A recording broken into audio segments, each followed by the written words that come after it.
Aha, sa may Soleras. Aba, ay talaga. Ay, naku po, naalala ko nung araw namin bahay. May kapis pa ito, oh. Kapis pa ito. Kaya nga po, ayan, bintana. At saka yung mga upuan. Aba, napakaganda ho nito. No, ito siguro bagong gawa. Ito, itaas to.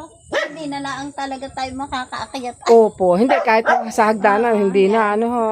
Ganito rin po kasi ang bahay namin noong araw Ito po. ay akin to eh. Dito ako dati nakatira. Eh. Matibay. Ito, sinauna ko ito napakatibay talaga. Yun ang CR niya. Kaya nga ho. Ay, kwarto pala to. Ari ang kwarto. Sa itaas ay ano na bukas yun. Itaas Oo. na daw. Ate, okay lang po na sige, ano ko po to ho.